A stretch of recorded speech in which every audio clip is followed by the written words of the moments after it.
오늘 저희가 함께 보실 말씀은 구약성경 창세기 1장 1절 말씀입니다.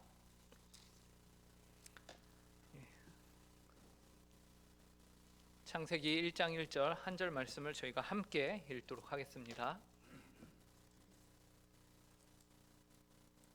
함께 읽겠습니다. 시작. 태초에 하나님이 천지를 창조하시니라. 아멘. 오늘도 저희가 지난 시간 배운 내용을 복습함으로 먼저 수요 성경 공부를 시작해 보도록 하겠습니다. 지난 시간에 저희는 하이델베르크 20문부터 23문까지를 함께 배웠는데요. 이제 20문에서 질문은 이랬습니다. 모든 사람이 구원을 받습니까? 라는 것이죠. 이 질문에 대해서 이 세상의 모든 사람들이 구원을 받는 것은 아니다 라고 아주 단호하게 하이델베르크는 대답하였습니다. 그럼 누가 구원을 받느냐라고 했을 때에 참된 믿음으로 그리스도에게 연결된 자, 연합된 자, 그리스도에게 속한 자만이 구원을 받는다라는 것이었습니다. 그렇다면 자연스럽게 우리는 다음 질문으로 연결이 되는데요. 그 질문은 그러면은 그 참된 믿음이라는 것이 무엇이냐라는 것이죠. 참된 믿음이라는 것이 무엇이냐? 하이델베르크 21문에서 이 참된 믿음에 대해서 두 가지로 얘기를 했습니다. 참된 믿음에는 두 요소가 있는데 하나는 확실한 지식, 지식적인 부분을 강조했고요. 그 다음에 또 다른 하나는 굳은 신뢰였습니다. 그래서 확실한 지식은 성부 하나님의 말씀에서 지시한 것이 모두 진리라는 지식이다. 그래서 하나님의 말씀에 거짓이 없고 그 말씀이 온전히 오류가 없는 무오한 하나님의 말씀이다라는 것이었죠. 그래서 하나님의 말씀인 성경에는 오류가 없다. 그리고 굳은 신뢰는 복음으로서 성령께서 우리 마음 가운데 일으키시는 내적인 확신을 의미합니다. 그래서 우리 마음 가운데 믿어지는 것이죠. 그래서 이 지식과 확신이 우리 안에 참된 믿음을 만드는 요소다라고 했습니다. 그러면 자연스럽게 22문의 질문으로 연결이 되는데요. 그러면 그 지식을 우리가 어디서 알 수 있느냐라는 것이죠. 이 질문에 대해서도 하이델베르크는 그 지식은 복음에 약속된 모든 것인데 사도신경이 요약하여서 그 지식을 아주 잘 가르쳐주고 있다라고 말합니다. 우리가 매 예배 시간마다 새벽 기도회 시작하면서 항상 우리가 고백하는 바 그 사도신경이 우리에게 이 참된 믿음을 알려주는 확실한 지식에 대한 내용을 아주 요약적으로 잘 알려주는 내용이다라는 것이죠. 이렇게 보니까 우리가 항상 모임할 때 너무나도 자연스럽게 아무 생각 없이 줄줄줄줄 외우던 그 사도신경이 굉장히 새롭게 보이지 않습니까? 그죠? 그래서 이 사도신경을 통하여서 우리에게 알려준다 그러면서 23문에서는 이 사도신경에 대해서 기록을 하였었고요. 그리고 오늘 24문에서는요 이 사도신경이 어떠한 조항으로 되어 있는가를 우리에게 말해줍니다. 하이델베르크 요리문답 24문답을 우리가 함께 읽어보도록 하겠습니다. 강의 한 1페이지 중간에 있습니다. 23문 시작. 이 조항들은 어떻게 나누어집니까? 세 부분으로 나누어집니다. 첫째, 성부 하나님과 우리의 창조. 둘째, 성자 하나님과 우리의 구속. 셋째, 성령 하나님과 우리의 성화에 관한 것입니다.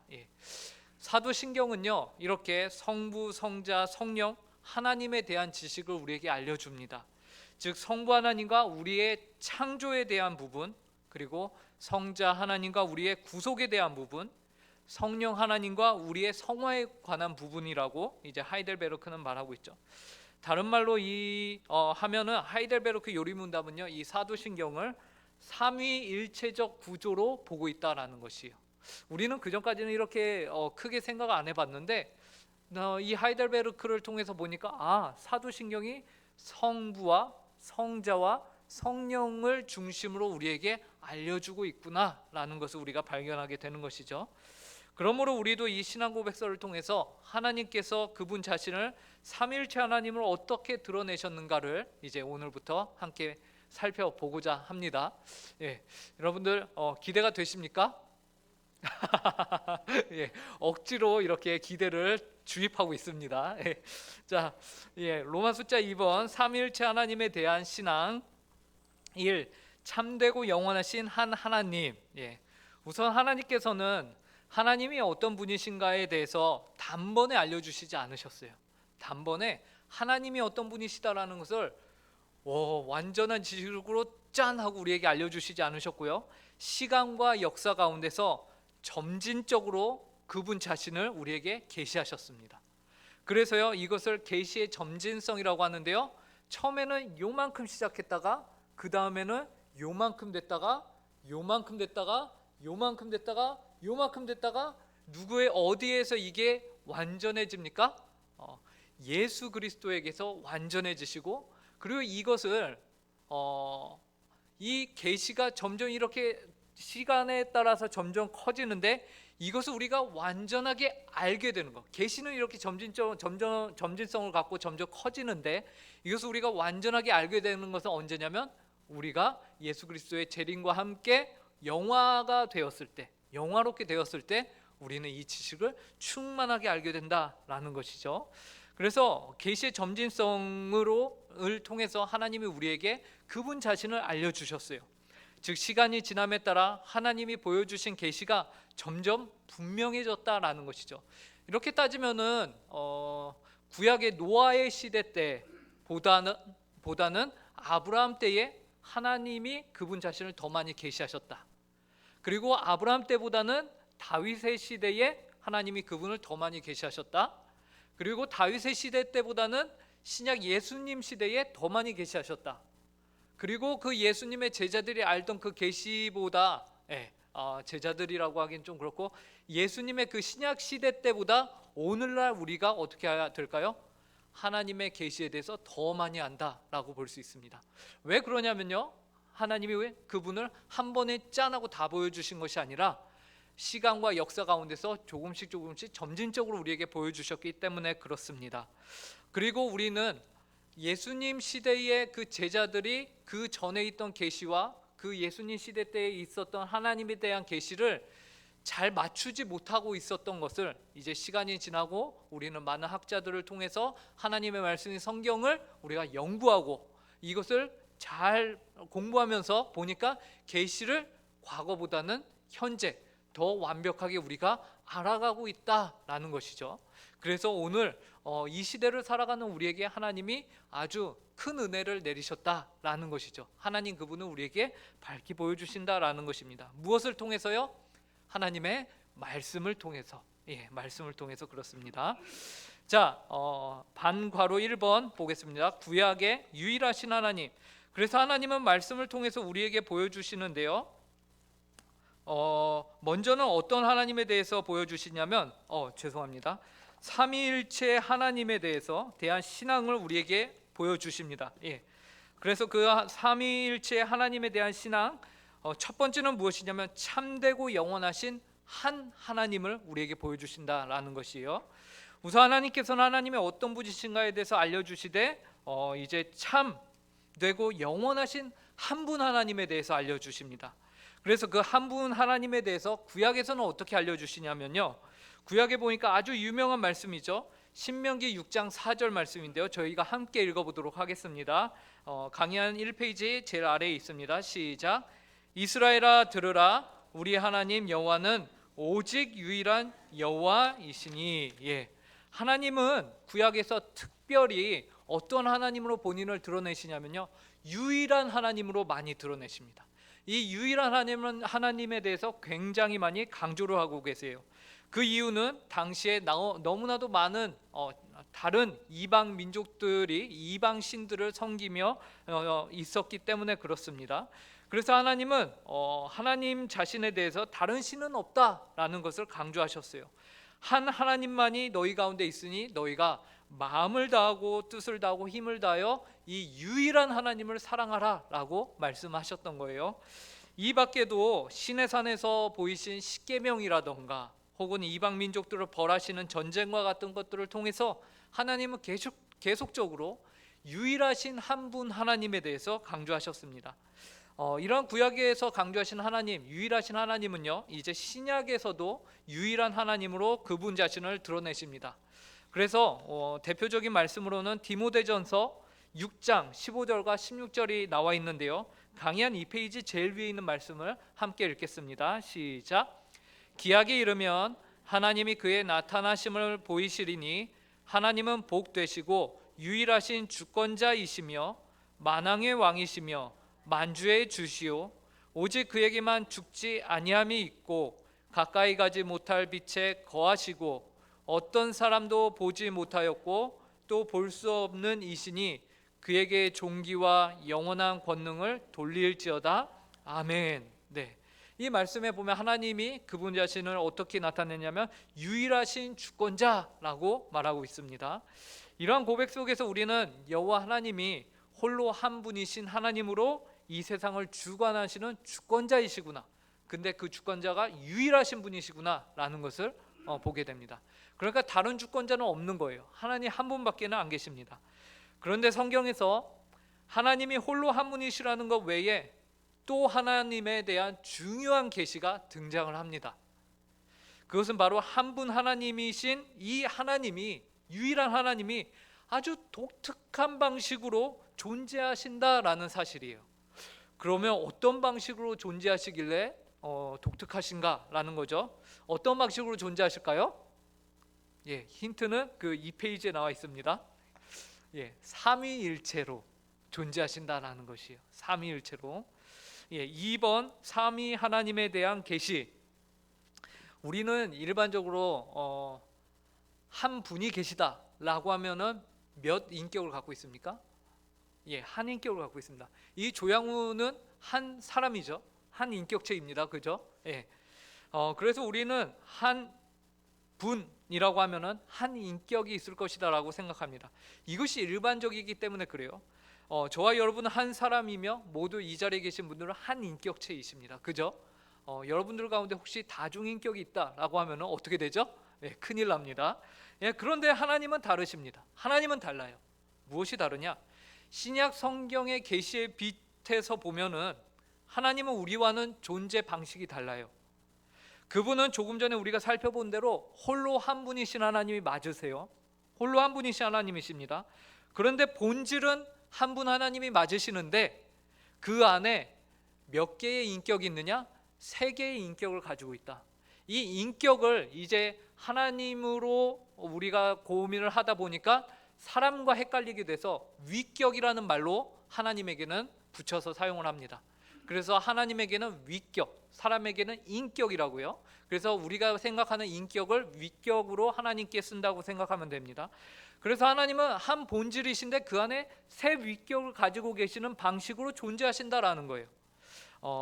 이것이 누구에 의해서 드러나냐면 신약 성경에서 여러 부분에서 드러나는데 먼저는 예수님을 통해서 드러납니다. 그래서 예수님을 통해서 이 삼위일체가 어떻게 드러나느냐? 아주 예수님을 통해서 여러 번 드러나는데요.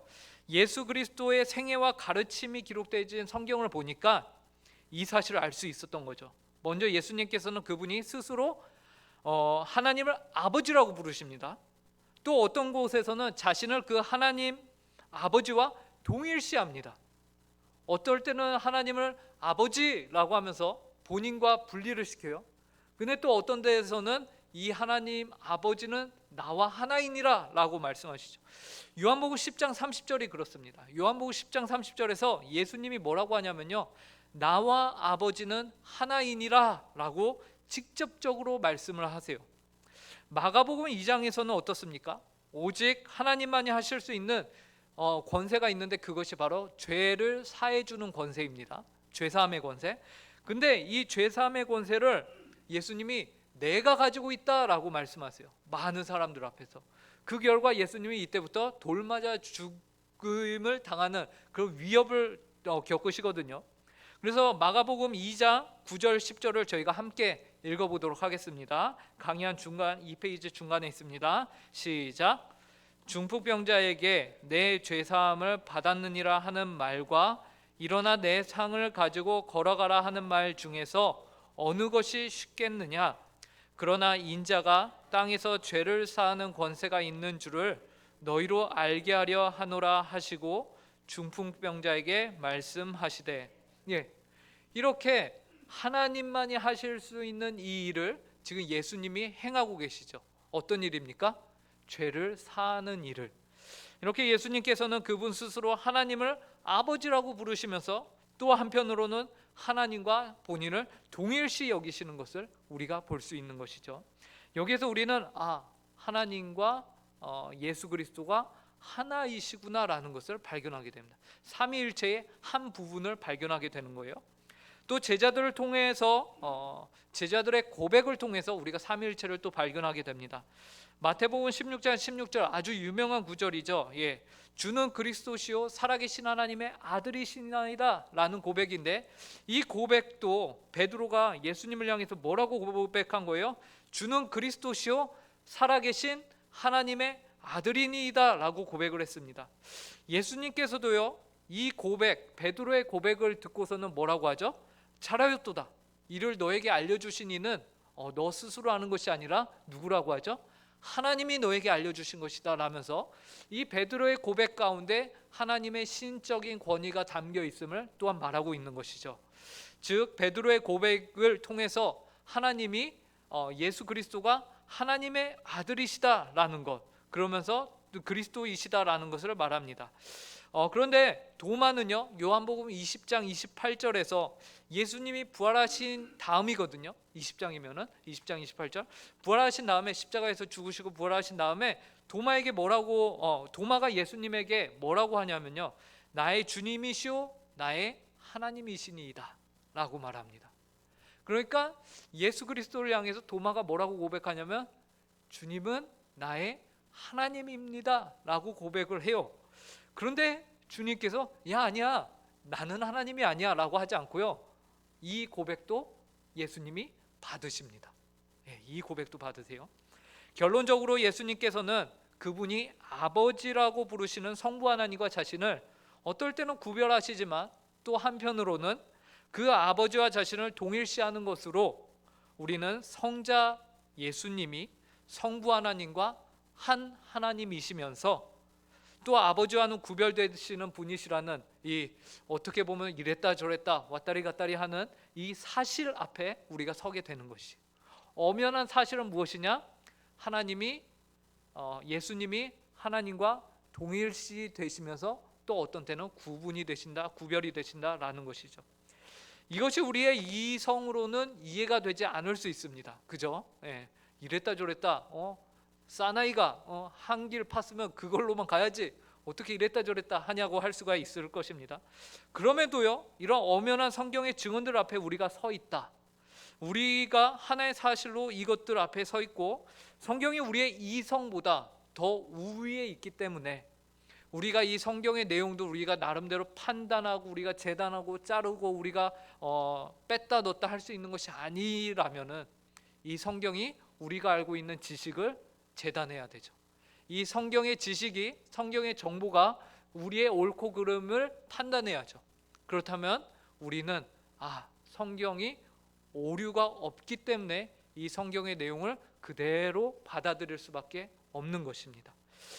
그리고 성경에서는 단지 하나님과 예수 그리스도, 성부 하나님과 성자 예수님만을 말씀하고 있지 않고요, 또 성령님과 삼위일체를 말하고 있습니다. 예수님께서는 그분의 사역을 마칠 즈음에 요한복음 14장 26절에서요 보혜사 성령님에 대해서 말씀하세요. 뭐라고 하시냐면요, 보혜사 곧 아버지께서 내 이름으로 보내실 성령, 그가 너희에게 모든 것을 가르치고 내가 너희에게 말한 모든 것을 생각나게 하리라 라면서 보혜사 성령님에 대해 너희에게 임할 것이다 라고 말씀하시죠. 그리고 예수님의 말씀대로 성령님은 예수 그리스도께서 그의 사역을 마치고 승천하신 후에 교회에 오셔서 그 예수 그리스도의 몸된 교회를 인도하여 나가십니다. 인도하시고 가르치십니다. 사도행전 5장에서요 그 구체적인 내용이 등장을 하는데요, 사도행전 5장은 아나니아와 삽비라 사건이에요. 우리가 모두 다 잘 알고 있죠. 아나니아와 삽비라 사건인데, 이 아나니아와 삽비라는 부부입니다. 이들이 자신의 재산을 팔고 주변 사람들이 그 자신의 온 재산을 팔아 교회에 헌금하는 것을 보면서 이 사람도 그러고 싶은 마음이 있었던 것이죠. 이 부부도. 그래서 온 재산을 팔았습니다. 근데 팔고서 어떤 생각이 들죠? 그래도 이 정도는 좀 남겨야 되지 않겠나, 인간적으로. 그렇게 해서 이제 어느 정도만 헌금을 합니다. 그런데 그 헌금을 하고 속인 사건에 대해서 베드로가 사도행전 5장 3절과 4절에서 이렇게 말합니다. 이 말씀도 저희가 함께 읽어보겠습니다. 시작. 베드로가 이르되 아나니아야, 어찌하여 사탄이 내 마음에 가득하여 내가 성령을 속이고 땅값 얼마를 감추었느냐. 땅이 그대로 있을 때에는 내 땅이 아니며 판 후에도 내 마음대로 할 수가 없더냐. 어찌하여 이 일을 내 마음에 두었느냐. 사람에게 거짓말한 것이 아니요 하나님께로다. 베드로는 뭐라고 하냐면요, 아나니아야, 너가 속인 것이 성령을 속인 것인데 이것은 너가 사람을 속인 것이 아니라 하나님을 속였다라고 합니다. 즉 성령을 속인 것이 누구를 속인 것이냐? 하나님을 속였다. 이 말은 성령과 하나님이 하나이니라 라고 말씀하고 계신 것입니다. 그래서 이 사건을 통해서 교회는요, 성령을 하나님으로 온 교회가 경외하게 됩니다. 그래서 그 성령 하나님을 하나님으로 온 교회가 두려워 떨며 그 말씀에 순복하게 됩니다. 교회는 그들 가운데 계셔서 그들을 가르치시고 인도하시고 지도해 가시는 성령님을 하나님으로 인정하기 시작한 것이, 이렇게 하나님께서는 당신님의 독특한 존재를 계시하시자 어떤 사람들은 혼란에 빠지기 시작하죠. 우리는 어지간하면 그냥 다 받아들여지죠. 이게 은혜입니다. 여러분, 사실 이게 상식적으로 받아들여질 수가 없는 건데 우리는 받아들여져요. 이게 은혜예요. 자, 3번, 두 가지 잘못된 해결책. 어디에서는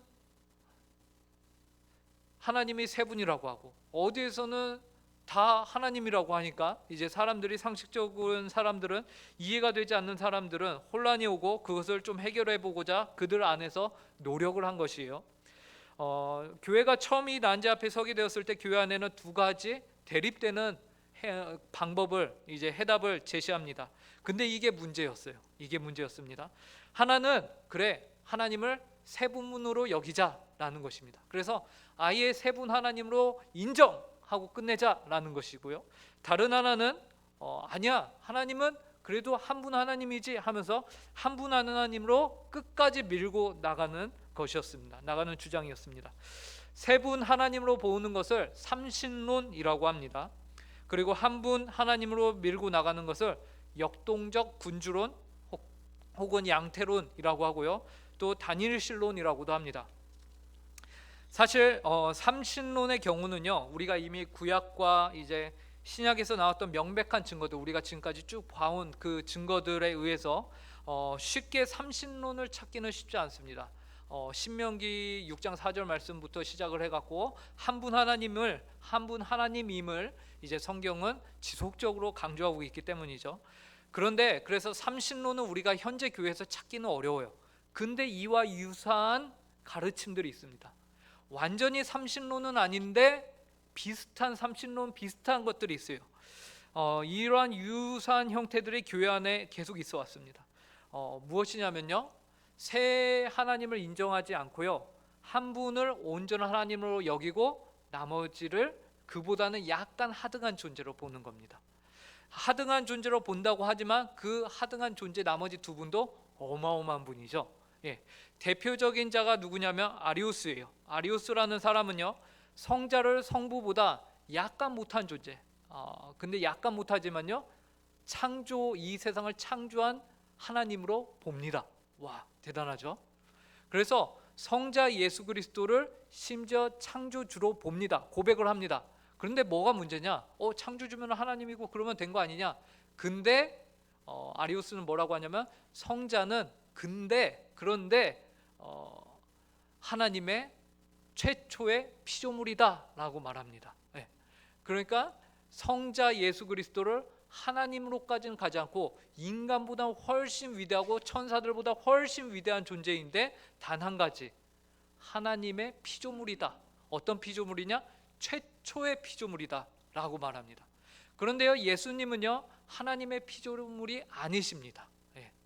예수님은요, 하나님이십니다. 이것이 우리가 고백하는 바거든요.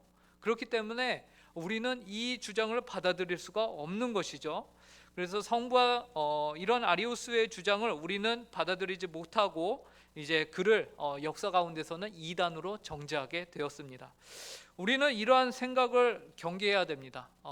삼위 하나님 중에 한 분만이 더 우월하다거나 더 위대하다는 생각을 우리는 버려야 됩니다. 근데 우리 안에도 은근슬쩍 우리 안에 이제 들어와 있는 생각이 뭐냐면, 저도 옛날에 굉장히 당연하게 알고 있었는데, 그래도 성자는 예수님은 성자이시니까, 아드님이시니까, 아버지보다는 그래도 서열도 그렇고 그런 안 되지, 그러면 이런 생각이 저희 안에 있던 것이죠. 근데 성경에서 보면은 성부, 성자, 성령은 온전한 한 하나님으로서 그 누가 더 높고 낮음이 없습니다. 다만 성부는 아버지 되심, 성자는 아들 되심, 성령은 하나님의 성령 되심, 그 구분만 있지 그 세 분의 존귀와 영광과 그 모든 것에는 다 동일하다라는 것을 우리가 고백해야 한다라는 것입니다. 자, 두 번째, 역동적 군주론, 양태론인데요. 이 적혀 있는 내용을 저희가 함께 읽어보도록 하겠습니다. 굵은 글씨로 3페이지 위쪽에 있는 내용입니다. 시작. 성부, 성자, 성령이란 한 하나님께서 각기 다른 시기에 자신을 드러내시 양태에 불과하다. 그래서 역동적 군주론이라고 불리는 이 사상은요, 성부와 성자와 성령이 결국에는 무엇이냐? 한 하나님인데 그때 인간들에게 현현 이렇게 나타나지실 때마다 다른 가면을 쓰고 나타나신 거다라는 것입니다. 다른 모양의 형태를 가지고서 나타나신 것에 불과하다. 이들은 그래서 성자 예수 그리스도가 받은 순환은 실상은 그거는 성자가 받은 것이 아니야. 그럼 누가 받은 거냐? 성부가 받은 거다라고 해요. 그래서 성부 순환설이라는 것을 주장하기도 합니다. 아주 웃기죠. 그래서요, 성부 하나님이 이 땅 가운데 실제로 오셔서 다 고초를 당하시고 한 거야. 그 다음에 또 이 성부 하나님이 성자 예수 그리스도의 모양으로 하늘로 올라가신 거야. 그리고 또 이 하나님이 바쁘세요. 또 내려오세요. 누구로 내려오셔요? 성령 하나님으로 또 내려오세요. 그러니까 한 분 하나님이 왔다리 갔다리 너무나도 바쁜 거예요.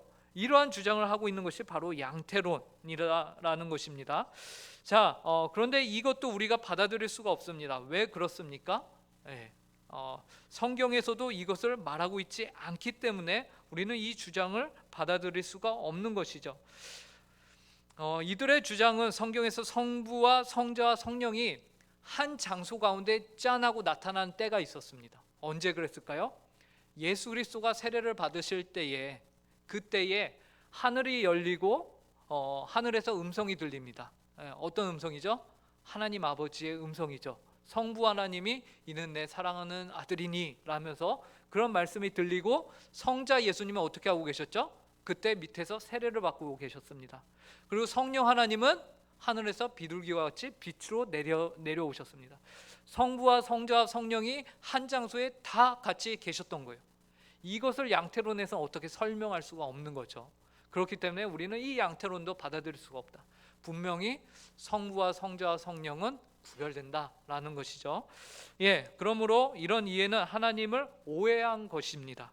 자, 그렇다면 우리는 삼위일체 하나님을 어떻게 이해해야 바른 이해를 할 수 있을까요? 4번, 바른 삼위일체의 이해에 대해서 우리가 함께 보도록 하겠습니다. 먼저 우리는 한 하나님이 계신데 그는 아주 독특한 방식으로서 성부와 성자와 성령의 삼위, 즉 세 위격으로 존재하신다고 이해해야 하는 것이 맞습니다. 그래서 제가 그림을 하나 넣어놨는데요, 그림 겸 도표입니다. 보시면은 성부와 성자와 성령이요, 가운데 하나님을 향하면서 동일하다라고 돼 있죠. 그래서 성부도 하나님이시고 성자도 하나님이시고 성령도 하나님이십니다. 그런데 성부는 성자와 동일하지 않습니다. 성자도 성령과 동일하지 않습니다. 성령도 성부와 동일하지 않습니다. 이것이 우리가 삼위일체를 우리의 제한된 언어와 이성 가운데서 이해할 수 있는 가장 안전한 방법이 바로 이것입니다.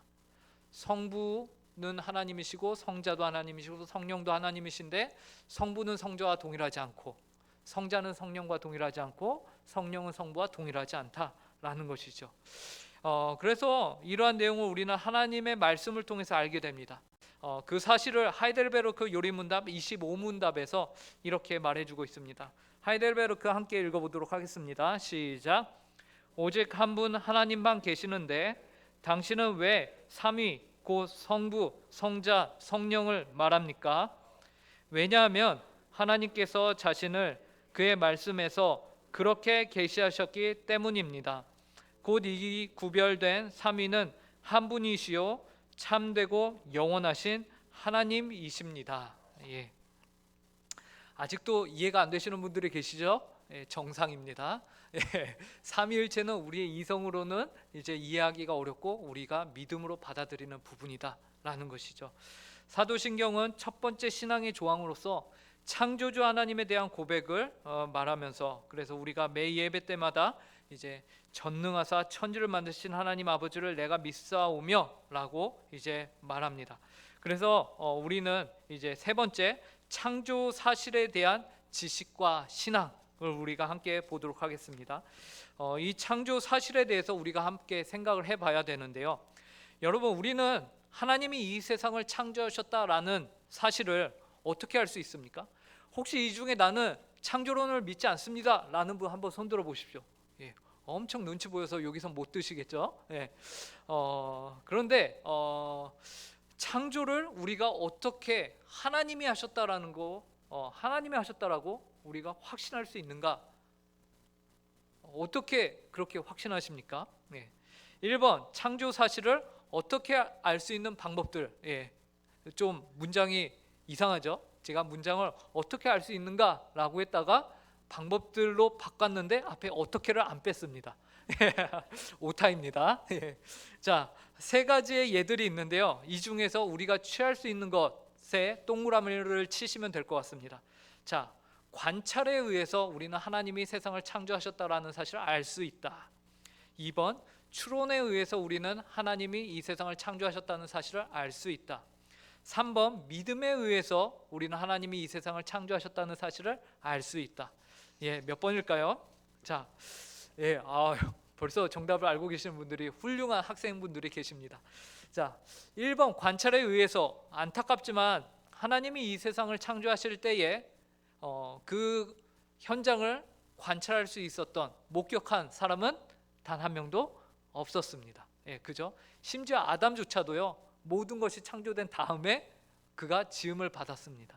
그렇기 때문에 관찰에 의해서는 우리가 이제 하나님이 창조를 하셨다라는 사실을 이렇게 인정하기는 어려워요. 과감하게 X를 쳐주시면 되겠습니다. 괄호 안에 X를 넣어주시고요. 두 번째, 추론에 의해서 하나님이 세상을 창조하셨다는 사실을 알 수 있다. 이건 주로 철학에서 많이 사용하는 방법인데요. 이제 원인을 계속해서 찾아가는 겁니다. 여러분들은 모두 이제 부모님이 계십니다. 그 부모님의 위에는 할아버지, 할머니, 그리고 더 위에는 계속해서 우리가 부모님을 쫓아가다 보면 어떻게 되죠? 첫 원인이 등장을 하게 되겠죠. 그 첫 원인, 최초의 원인이라고도 하는데, 이 최초의 원인을 찾아가다 보면은 결국 누가 나오냐?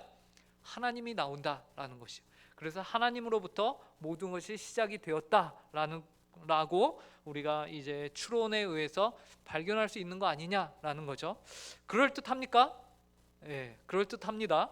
하지만 여기에서 우리가 놓치는 것이 있어요. 뭐냐면요, 그래서 발견한 그 제1 원인이 꼭 성경에서 말하는 하나님이어야 되느냐라고 했을 때에는 우리가 또 그 이유를 찾을 수가 없는 거예요. 예, 또 다른 신일 수도 있는 거잖아요. 그 제1 원인은. 그렇기 때문에 우리가 창조는 그 첫 원인으로부터 생겨날, 그 첫 원인이 실행을 하였을 것이다라고는 인정을 하나, 그 첫 원인이 반드시 성경에서 말하고 있는 여호와 하나님이다라고는 말할 수 없다라는 거예요. 어쩌면은 이슬람에서 말하는 알라가 그 첫 원인이다라고도 말할 수 있는 거고, 힌두교에서 말하는 어떤 신들이 그 원인이다라고 말할 수도 있기 때문이죠.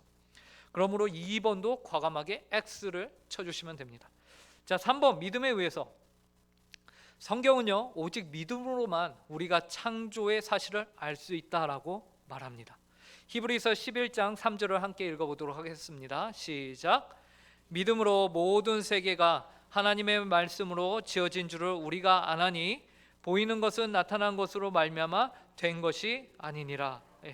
이 말씀에 보시면은 믿음으로 모든 세계가 하나님의 말씀으로 지어진 줄을 우리가 안다라고 말하고 있죠. 우리는 하나님께서는 어떤 분이심을 잘 믿으며 그분의 신실하심을 잘 믿으면서 하나님의 신실함에 근거해서 그분이 말씀하신 성경을 또한 믿게 돼요. 그죠? 하나님의 내용들을, 하나님에 대한 것들을 우리가 알아가면서 신뢰가 그 가운데 생기죠. 그러면서 말씀도 믿게 되고 그 성경이 말씀하신 것이 참되고 옳다라는 것도 믿게 됩니다. 그러면서 그 성경에 기록되어 있는 창조 사실, 태초에 하나님이 천지를 창조하시니라, 이 말씀도 우리가 믿게 되는 것이죠. 그래서 결국에는 성경이 말하는 바를 우리는 무엇으로 알게 되느냐? 믿음으로 알게 된다. 이 세상을 하나님이 창조하셨다라는 것을 우리가 어떻게 알게 되느냐? 어떠한 이성이나 지성이나 과학적인 방법을 통해서 우리가 알게 되는 것이 아니라 결국에는 믿음으로 알게 된다라는 것이죠.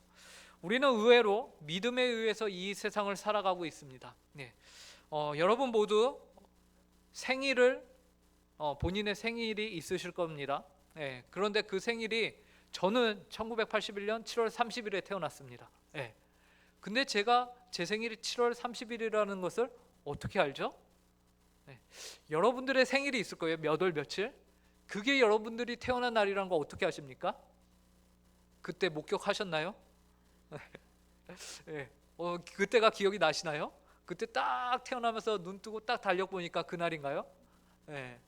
여러분들 부모님이 알려주셨죠. 네 생일은 몇 월 며칠이야, 너 나이는 몇 살이야, 부모님이 알려주셨어요. 그것은 무엇이에요? 우리가 믿음으로 봤기 때문에 우리가 그렇게 살아가는 거죠. 그와 같습니다. 우리가 하나님의 창조를 어떻게 믿느냐? 믿음으로 아는 것입니다. 다른 방법이 없습니다. 오직 믿음입니다. 그래서 이와 같이 우리도 말씀을 통해서 하나님이 천지를 창조하셨다는 사실을 믿음으로 알 수 있는 것이에요. 강의한 3, 방과로 3번의 믿음에 의해서 옆에 이제 동그라미를 과감하게 쳐주시면 되겠습니다. 자, 2번 창세기 1장의 창조 기사에서 배울 수 있는 것. 그러면 우리가 믿기로 한 이 성경에 창세기 1장의 창조 기사가 나오는데 이 기사로부터 우리가 무엇을 알 수 있는가? 세 가지입니다. 무로부터의 창조를 알 수 있고요, 질서 있는 창조를 알 수 있고요, 선한 창조를 우리가 알 수 있습니다. 자, 무로부터의 창조는 무엇이냐? 하나님이 아무것도 없는 곳에서 무엇인가를 만들어내셨다라는 것이에요. 우리가 믿는 창조는 없음에서 있음으로의 창조입니다. 이 세상에 대해서 혼돈하고 공허하였다라고 말하고 있거든요. 그러니까 아무것도 없는 곳에서 하나님이 유를 창조하셨다라는 것을 우리가 믿는 것이에요. 그리고 두 번째는 그 창조가 질서 있게 창조되었다라는 것을 믿는 것입니다. 그래서 혼돈하고 공허하였던 그때에 모든 것이 결코 정리가 되지 않아서 사람이 살 수 없는 상태였는데, 그런데 하나님이 6일 동안 질서 있게 모든 것을 창조하셨어요. 그래서 여러분들이 이제 잘 아시는 대로 창조를 6일 동안 진행을 하셨는데, 첫째 날, 둘째 날, 셋째 날에는 하나님이 어떻게 보면 이 세상의 기본적인 틀을 창조하셨죠. 그래서 하늘을 하나님이 빛을 창조하시고, 그 다음에 윗물과 아랫물로 나눠지면서 그 사이에 궁창 하늘을 만드시고, 그 다음에 셋째 날에는 물을 한 곳으로 모이게 하시면서 묻이 드러나서 땅과 바다를 만드셨습니다. 이처럼 큰 틀을 하나님이 3일 동안 만드시고요, 그 다음에 넷째 날, 다섯째 날, 여섯째 날에는 그 만드신 틀 안에 하나님이 생명체들과 모든 만물들을 창조하셔서 그 안에 집어넣는 사역을 하셨습니다. 그래서 이처럼 하나님은 질서 있는 창조를 하셨다라는 것이죠. 그리고 마지막으로 선한 창조. 그 질서 있는 창조가 어떠한 창조였냐? 선하였다. 그래서 하나님이 창조하시면서 뭐라고 하십니까? 보시기에 심히 좋았더라 라고 말씀하시죠. 그래서 그 창조가 아주 선하였다라는 것입니다. 물론 그 이후에 인간의 타락이 들어옴으로 인해서 그 선함이 깨어지죠. 그러면서 이 세상이 선과 악이 아주 혼돈되면서 어떤 것은 선이고 어떤 것은 악이고 어떤 것은 악을 통해서 또 선이 일어나기도 하고 선을 통해서 악이 일어나기도 하는 아주 복잡한 세상으로 바뀌어 버렸습니다. 그럼에도 불구하고 태초에 하나님이 창조하신 이 세상은 선하였다라는 것이죠. 이 세 가지를 우리가 믿는 것이에요. 그런데 몇몇 사람들이 성경을 보면서요 의문을 품기 시작합니다. 어떤 의문이냐면 창세기 1장에서 분명히 창조 사건이 나오는데 창세기 2장에서도 창조 사건이 나와요. 근데 창세기 1장과 2장의 창조 사건이 약간 다르게 보이기 시작하는 거죠. 그래서 3번 창세기 2장에서 배울 수 있는 것, 몇몇 사람들의 이런 질문들, 이러한 다른 의견들을 통해서 우리는 그 안에서 오히려 우리가 믿는 바가 더욱더 견고해지고 우리가 믿는 바가 더욱더 분명해지는 것을 경험하게 됩니다. 그냥 무턱대고 창조의 기사인 성경을 믿는 것이 아니고요, 이제 그런 질문들과 어떻게 보면 공격이죠. 성경이 이래서 틀린 거 아니냐라는 공격들이 우리 안에 이렇게 들어오는데 그런 것을 받으면서 기독교는 오히려 그것에 대해서 변증을 하게 되고 방어를 해가면서 우리가 믿는 것이 견고해졌습니다. 자, 그러면 그 질문들과 함께 어떻게 견고하여졌는가를 우리가 살펴보도록 할게요. 첫 번째는요, 아담이 생물보다 먼저 창조됐는데? 라는 것이요. 성경에 보면 모든 만물을 다 만드시고 제일 마지막에 주인공은 항상 마지막에 등장한다 라는 그 법칙과 같이 하나님이 모든 만물을 창조하시고 마지막에 누를 등장시키셨죠? 사람을 창조하셨습니다. 그런데 창세기 2장 19절을 함께 읽어보도록 하겠습니다. 시작. 여호와 하나님이 흙으로 각종 들짐승과 공중의 각종 새를 지으시고 아담이 무엇이라고 부르나 보시려고 그것들을 그에게로 이끌어 가시니 아담이 각 생물을 부르는 것이 곧 그 이름이 되었더라.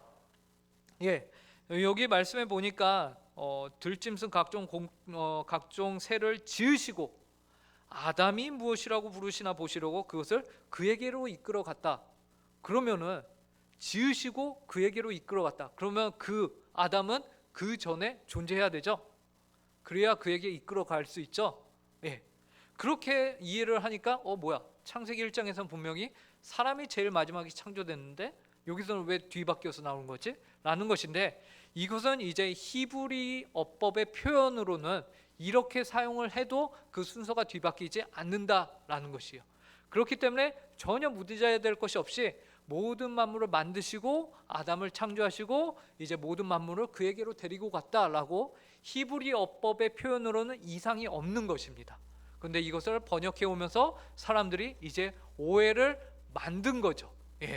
왜 만들었을까요? 이게 순수한 정말로 알고 싶은 마음인지 아니면 그 안에 불신이 있는 건지 그거는 당사자가 아마 알 겁니다. 자, 2번 두 번째 질문은요, 남자와 여자의 창조가 동시적이지 않다? 1장에서는 하나님이 남자와 여자를 창조하시니라 라고 이렇게 말씀을 해놨는데 2장에 보니까 어떻게 됩니까? 남자를 잠재우고 그 다음에 갈비뼈를 뽑고 막 이러면서 여러 가지 사건들이 있고 나중에 여자가 등장을 한단 말이죠. 그래서 이거 봐라, 창세기 1장과 창세기 2장은 다른 성경이 다른 문서들이 서로 합쳐진 것이다 라고 주장을 하는 사람들이 있었습니다. 그런데 이것은요, 다른 문서들이 합쳐진 것이 아니라 1장에서 창조의 내용이 굉장히 러프하게, 그러니까 거칠게 이렇게 기록이 된 다음에 2장에서는 어떻게 하신 걸까요? 좀 더 세밀하게 자세하게 기록을 다시 하신 겁니다.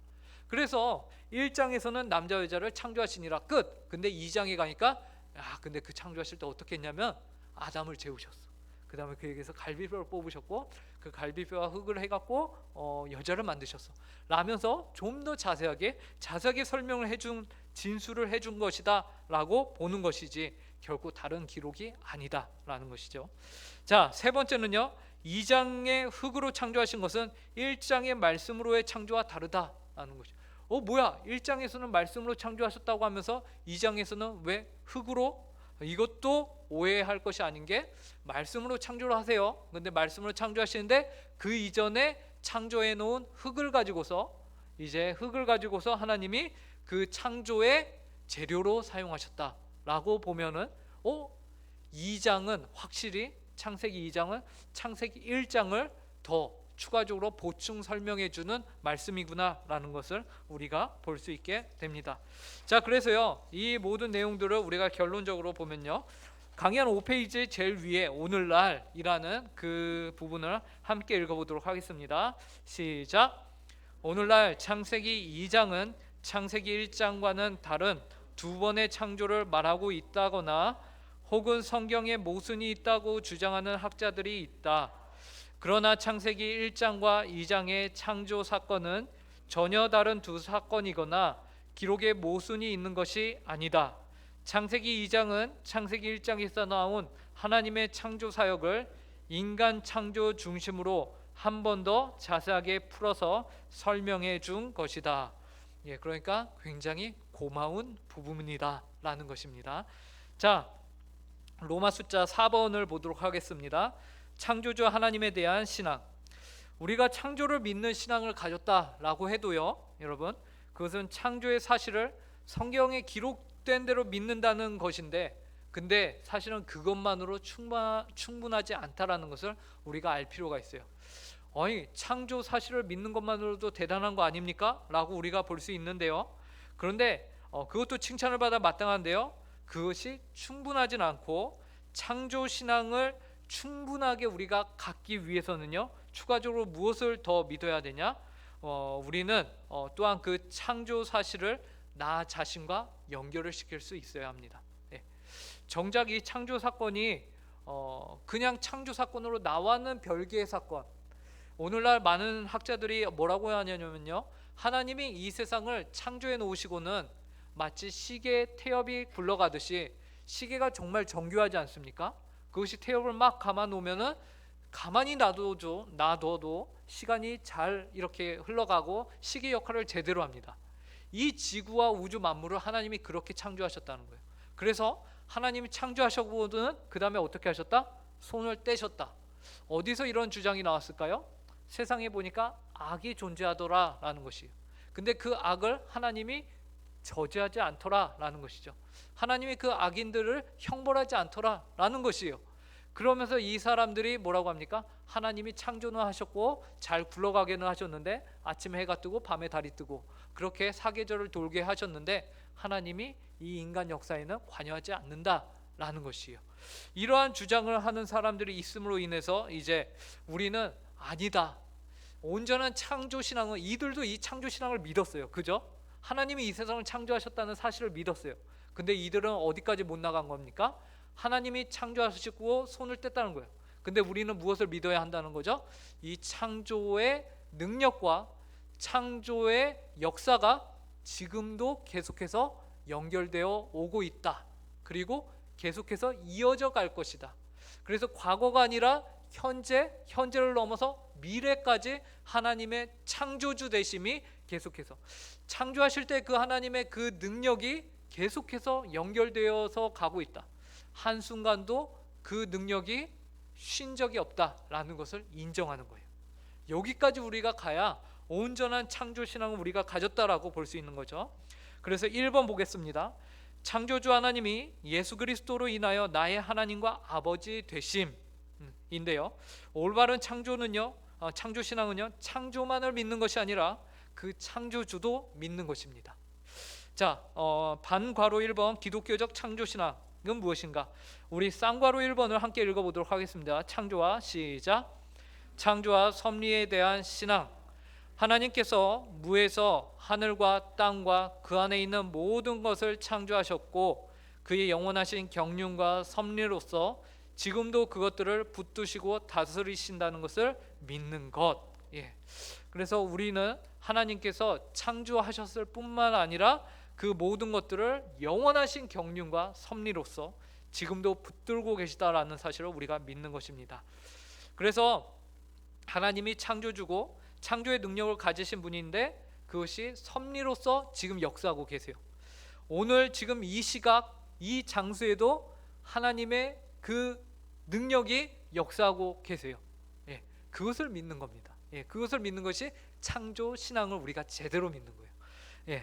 그러므로 우리가 창조 신앙을 믿는다고 할 때 그것은 과거의 한 시점, 저 창조 때의 한 시점만을 믿는 것이 아니에요.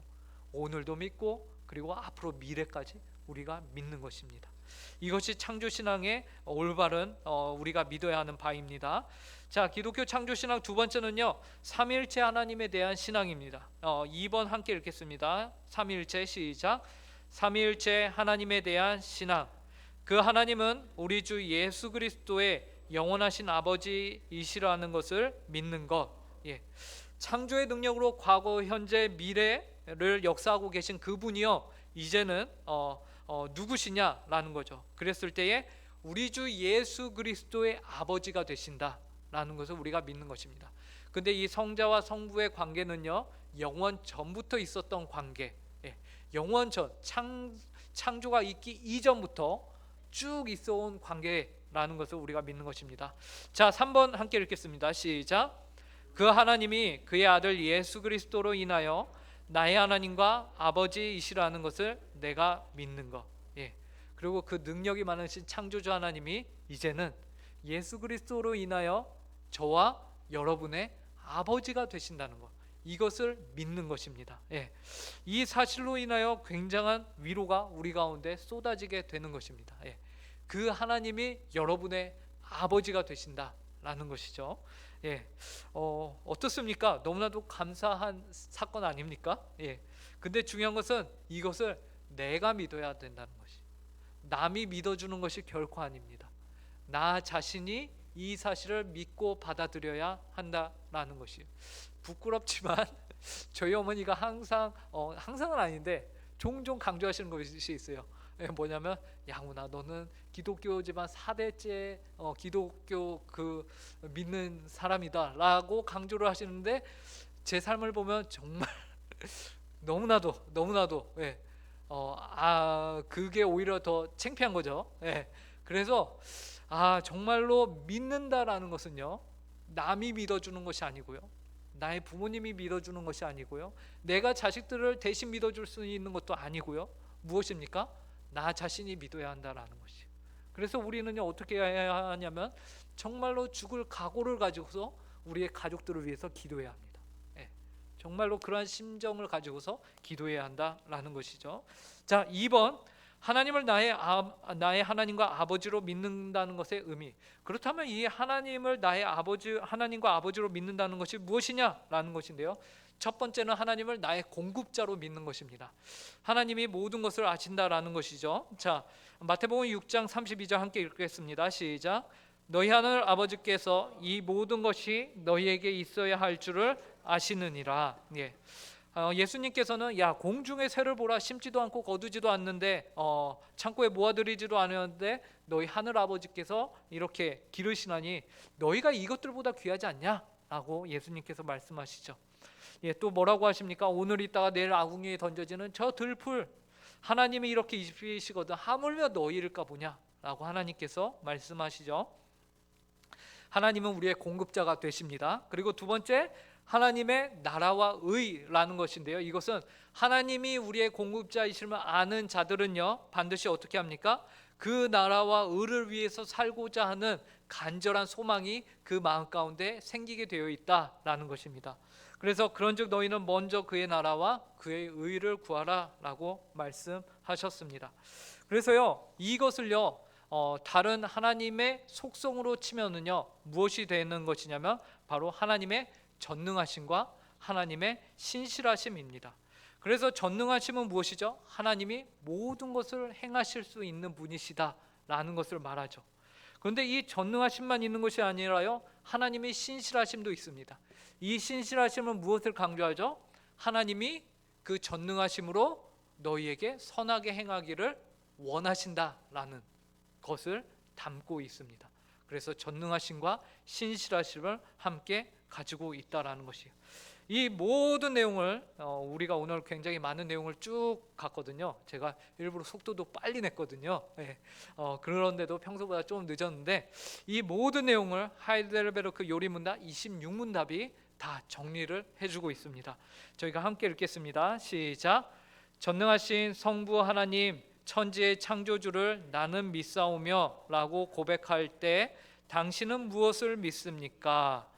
우리 주 예수 그리스도의 영원하신 아버지께서 아무것도 없는 중에서 하늘과 땅과 그 가운데 있는 모든 것을 창조하셨고 또한 그의 영원한 작정과 섭리로서 이 모든 것을 여전히 보존하고 다스리심을 믿으며 이 하나님께서 그의 아들 그리스도 때문에 나의 하나님과 나의 아버지가 되심을 나는 믿습니다. 그분을 전적으로 신뢰하기에 그가 나의 몸과 영혼에 필요한 모든 것을 채워주시며 이 눈물 골짜기 같은 세상에서 당하게 하시는 어떠한 악도 합력하여 선을 이루게 하실 것을 나는 조금도 의심하지 않습니다. 그는 전능하신 하나님이기에 그리할 수 있고 신실하신 아버지이기에 그리하기를 원하십니다. 예. 그래서 이것이 우리의 위로가 되는 것 같습니다. 이 세상을 사는 우리, 이 세상이 어떻다고 하죠? 눈물 골짜기 같은 세상에서 당하게 하시는 어떠한 악도 결국에는 협력하여 선으로 만드신다라는 이 하나님. 어떻게 이것이 가능하냐? 하나님이 전능하시고 그리고 그 하나님이 신실하기 때문에 이것이 가능하다라는 것입니다. 네, 제가 기도하겠습니다. 하나님 아버지 감사합니다. 오늘도 하이델베르크를 통하여서 신앙의 선배들의 그 고민과 그리고 그 고민의 끝에 그들이 내린 그 결론의 답들을 통하여서 하나님이 어떠한 분이신가를 알려주시고 우리가 믿는 바가 무엇인가를 다시 한번 생각할 수 있도록 인도해 주시니 감사합니다. 하나님 아버지 저희가 창조주이신 하나님을 믿습니다. 그리고 삼위일체이신 하나님을 믿습니다. 우리의 이성과 지식으로는 이해가 안 갈 때도 있지만 그럼에도 하나님의 그 하나님 되심과 하나님의 창조와 그 하나님의 창조의 능력과 하나님의 그 신실하심 모든 것을 저희가 믿음으로 믿으며 하나님 아버지를 온전히 의지하며 하나님을 하나님 되게 섬기며 살기를 원하오니 하나님 아버지 저희를 긍휼히 여겨주시고 저희의 하나님이 되어 주시옵소서. 감사하며 이 모든 말씀 예수님의 이름으로 기도합니다.